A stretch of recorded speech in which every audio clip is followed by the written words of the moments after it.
உள்ள போகும்போது அண்ணன் சேகர் பாபு கொஞ்சம் டென்ஷன் ஆனாரு.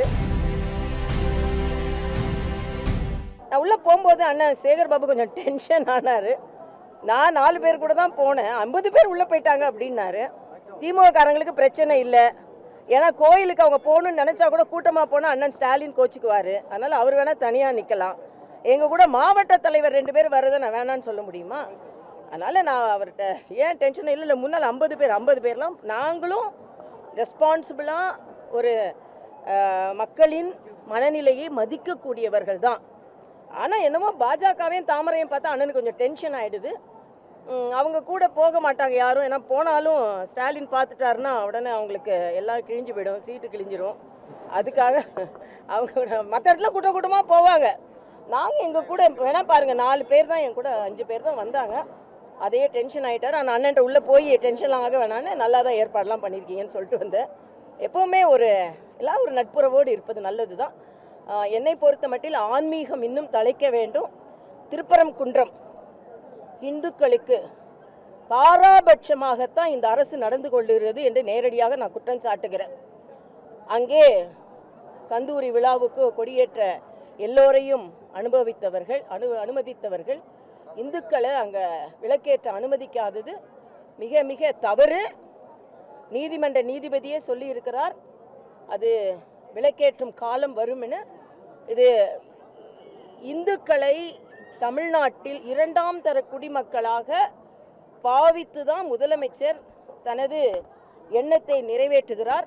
அது மட்டும் இல்லை, நேற்று மறுபடியும் மகளிர் விழாவில் நான் அடித்து சொல்வேன், இன்று இந்த தேசத்தில் உள்ள மகளிர் எல்லாம் முன்னேறி இருக்கிறார்கள் என்றால் அது பாரதிய ஜனதா கட்சியின் வெற்றி பெற்று அதன் மூலம் பிரதமரான நமது பாரத பிரதமர் நரேந்திர மோடி அவர்களால் தான். இன்னைக்கு பார்த்தீங்கன்னா 50 லட்சம் நம்ம தமிழ்நாட்டில் 50 லட்சம் ஜன்தன் கணக்குகள் என்று எளியோருக்கான வங்கி கணக்கு ஏற்பட்டதுனால தான் இன்னைக்கு 1000 ரூபாய் கொடுத்தாலும் அது நேராக வங்கிக்கு போகுது.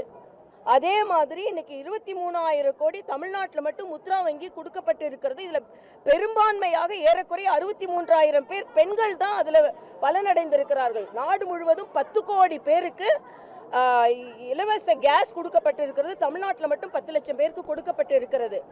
அதனால இன்னைக்கு தொழில் முனைவோராக ஸ்டார்ட் அப்ல அதிகமாக பெண்கள் வந்திருக்கிறார்கள். இன்னைக்கு 12 லட்சம் வருமான வரியை ரிலாக்ஸ் செஞ்சதுனால சாமானிய மக்கள் மகிழ்ச்சியாக இருக்கிறார்கள். ஜிஎஸ்டி குறைக்கப்பட்டதுனால ஒவ்வொரு மாதமும் ஏறக்குறைய 50,000 ரூபாய் அவர்கள் சேமிக்கிறார்கள். அதனால இன்னைக்கு பெண்கள் எல்லாம் முன்னேறி இருக்கிறதுக்கு பாரதிய ஜனதா கட்சியின் பங்கை, பிரதமர் மோடியின் பங்கை புறந்தள்ளி விட முடியாது. ஆனால் எப்போ மீட்டிங்கில் பேசினாலும் பாசிச அரசாங்கம் மகளிர்கள் அவங்க முன்னேற்றத்தில் பாரபட்சமாக பார்க்கிறார்கள் என்று எப்பொழுதுமே எங்களை குறை சொல்வதிலேயே முதலமைச்சர் இருக்கிறார். இதை அண்ணன் தவிர்க்க வேண்டும் என்று நான் கேட்டுக்கொள்கிறேன். தேவையற்ற நிபந்தனைகளோடு 33% இடஒதுக்கீட்டை பாஜக அரசு நிறைவேற்றியிருக்கு. நாடாளுமன்றம் மற்றும் சட்டமன்றத்தில் பெண்களுக்கான பிரதிநிதித்துவத்தை கொடுக்க பாஜக விரும்பலைன்னு சொல்லி ஸ்டாலின் குற்றம். இல்லை, நான் கேட்குறேன், இவங்க யூபி அரசாங்கத்தில் இருந்தாங்கல்ல, அப்போ ஏன் இவங்க நிறைவேற்றலை? நான் மரியாதைக்குரிய பாரத பிரதமருக்கு 1 கோடி வணக்கத்தை சொல்லுவேன். மரியாதைக்குரிய முர்மு அவர்களை, ஒரு பெண்ணை ஜனாதிபதி ஆக்குனது மட்டும் இல்லை, 33% இடஒதுக்கீடு மசோதா மோடி அவர்கள் ஆட்சியில் தான் நிறைவேறி இருக்கிறது. நான் எங்கள் கட்சியில் 33% நிர்வாகத்தில் இருக்க, திமுக இருக்கா? எங்கள் கட்சியில் நிச்சயமாக நிர்வாகத்தில் 33% இருக்கிறதுனால தான் கிளையிலிருந்து பெண்கள் வருகிறார்கள். அதனால பாரதிய ஜனதா கட்சி இன்னைக்கு ராணுவ அமைச்சராக பெண் இருந்தாங்க, வெளியுறவுத்துறை அமைச்சராக பெண் இருந்தாங்க, இன்னைக்கு நிதி அமைச்சராக பெண் இருக்கிறாங்க, பல ஆளுநர்கள் இருக்கிறாங்க. நான் மாநில தலைவராகவே இருந்தேன். ஆக பெண்களுக்கு அங்கீகாரம் கொடுப்பது பாரதிய ஜனதா கட்சி தான். சும்மா அண்ணன் ஸ்டாலின் அவர்கள் முழுவதுமாக அதை பற்றி தெரியாமல் பேச வேண்டாம் என்பது எனது கருத்து.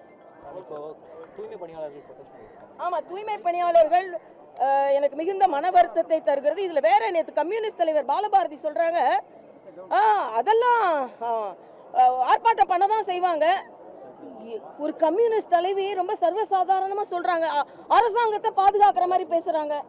அதே மாதிரி இன்னைக்கு மரியாதைக்குரிய சுப்பிரமணியன் சொல்கிறாரு, இடைத்தரகர்கள் அவர்களெல்லாம் தூண்டி விடுறாங்களா? அது என்னங்க இது?